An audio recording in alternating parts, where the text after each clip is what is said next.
I should have blocked him the moment he knew something he shouldn't. It started as nothing. Just another late night, phone glowing in the dark, scrolling through a forum I barely remembered signing up for. Anonymous chat. No names, no profiles, just words. I was bored. Lonely, if I'm being honest. My boyfriend had been distant for weeks. Work was exhausting. Everything felt flat. Then he messaged me. Do you ever feel like you're living someone else's life? It wasn't a pickup line. It wasn't creepy. It felt real. I hesitated, then I typed back. Every day. That was the beginning. We didn't exchange names. That was part of the thrill. No photos, no social media, no expectations. Just conversations. And somehow, he got me. Not in the surface-level way most people pretend to. He asked questions no one else did, about fears, regrets, the version of myself I never showed anyone. He listened, actually listened. And I found myself waiting for his messages, refreshing the app, checking my phone during work, smiling at nothing. By the second week, we had a routine. Late nights, around midnight. We'd talk for hours, sometimes about nothing, sometimes about everything. He had a calm way of typing, like every word mattered. Tell me something you've never told anyone. That's what he said one night, and I did. I told him about my childhood, the fights at home, the way I learned to hide my emotions early. I don't even know why I trusted him, but I did. At first, it felt harmless, just words on a screen. No consequences, right? But then, something shifted. One night, I didn't message him. I fell asleep early. The next morning, I woke up to a message. You okay? You didn't show up. It was simple, but something about it felt off. How did he know I always came online at that exact time? I brushed it off. Coincidence, it had to be. Still, I replied, yeah, just tired. His response came instantly. I figured, you sounded exhausted yesterday. I stared at the screen. Sounded? We didn't use voice, only text. That was the first strange moment, and I ignored it. The next few days, I tried not to think about it. Maybe he meant something else. Maybe I was overanalyzing. I wanted to believe that. Because talking to him felt good. Too good. We started getting more personal, flirting, but not in an obvious way. It was subtle. A compliment here, a lingering message there. You're different from everyone else I've talked to. I smiled when I read that. I shouldn't have. One night, he asked me something unexpected. Are you happy with him? I froze. I had never mentioned my boyfriend, not once. I scrolled back through our chats. Nothing. No hints, no clues. My fingers hovered over the keyboard. How do you know I'm with someone? There was a pause, longer than usual. Then he replied, just a guess. But it didn't feel like a guess. It felt certain. I told myself it was coincidence. People assume things all the time. Still, something inside me shifted. A small crack. Barely noticeable, but it was there. Despite that, I didn't stop. If anything, I got more invested. Because now there was mystery and curiosity. And a strange pull I couldn't explain. We started sharing daily routines, what we ate, what annoyed us, little details. The kind that builds connection. Then one night, everything changed. He sent me a message that made my stomach drop. I saw you today. I stared at the words, heart pounding. What do you mean? Another pause. I think I did. My chest tightened. Where? At the cafe near your office. I didn't reply right away, because that wasn't possible. I had never told him where I worked, never mentioned the cafe, nothing. Who are you? I finally typed. The dots appeared, then disappeared, then appeared again. Someone who notices things. That's when the excitement turned into something else, something darker. I didn't sleep that night. Every sound felt louder, every shadow felt wrong. I kept replaying the conversation in my head. The cafe, my office. How could he know? The next day, I went to work like nothing happened. Or at least, I tried. But I was hyper-aware of everything. People walking by, cars slowing down, someone looking at me for a second too long. At lunch, I went to the cafe again. I don't know why. Maybe I wanted to prove it was nothing, just paranoia. I sat at my usual table, ordered my usual coffee, and scanned the room. No one looked suspicious, no one stood out. Just normal people, living normal lives. Then my phone buzzed. I almost dropped it. It was him. I like that blue sweater.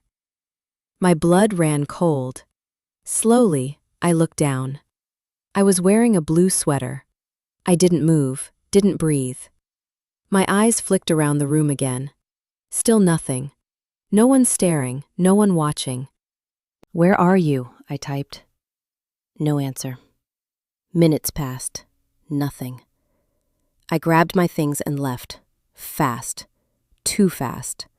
People glanced at me as I walked out, but I didn't care.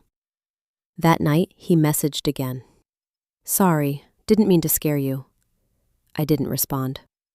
"Talk to me." Still nothing. Then, "You're safe." That message made it worse, much worse, because it sounded like reassurance, but it felt like control. And deep down, I knew something wasn't right. I should have blocked him. I really should have. But I didn't, because a part of me still wanted answers. The next time I replied, I kept it simple. "Who are you?" No games, no flirting, just the truth. His response came slower than usual. "Does it matter?" "Yes." Another pause, then, "You already know me." My heart skipped. "No, I don't." "You do."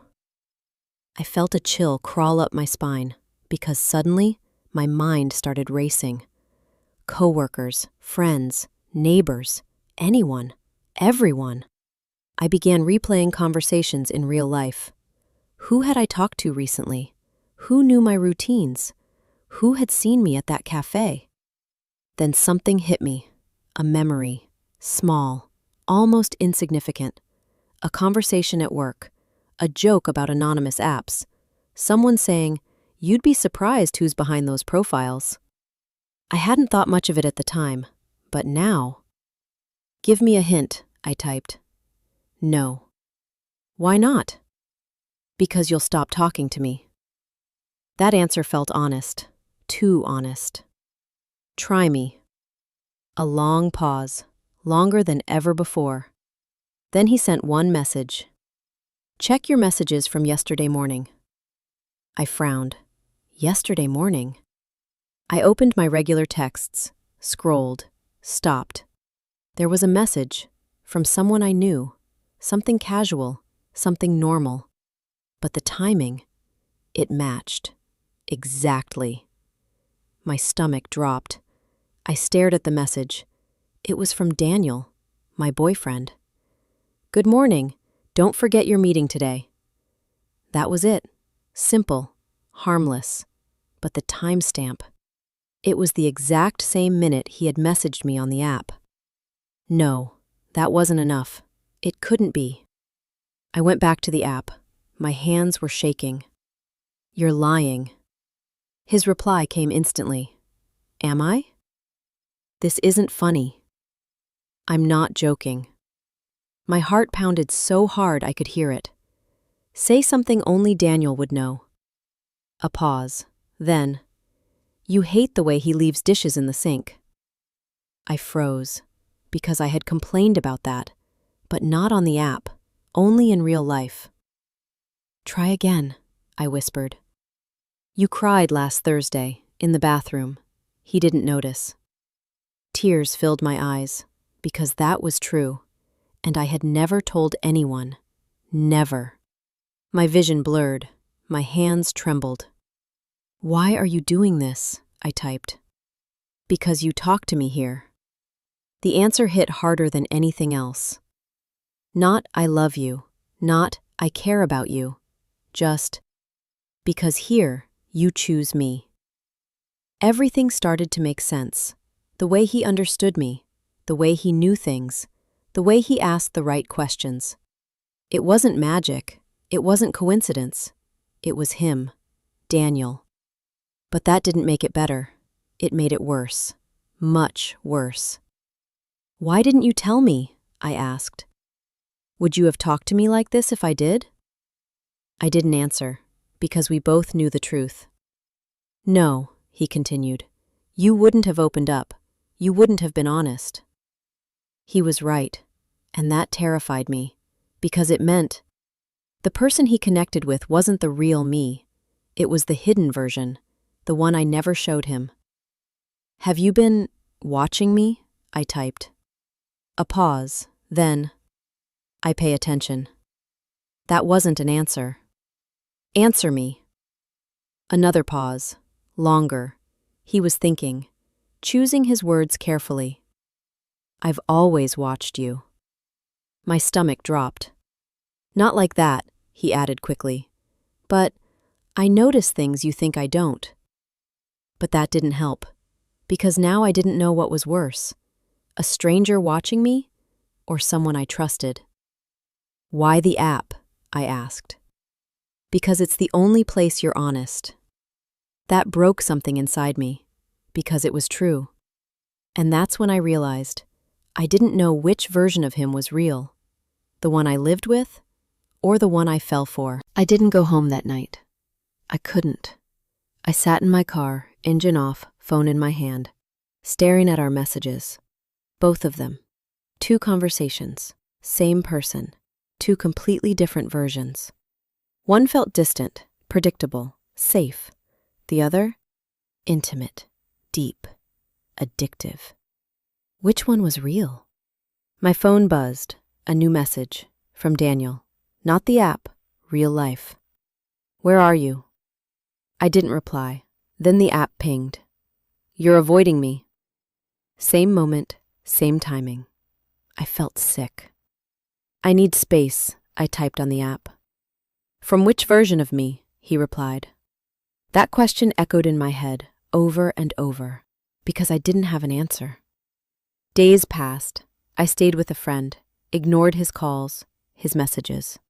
Both versions of him. But I couldn't ignore one thing.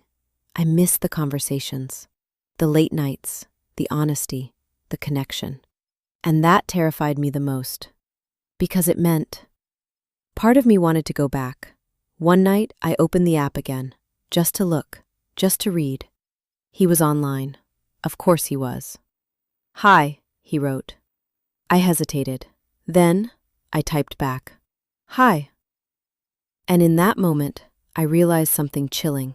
I didn't know if I was making a mistake or returning to something real.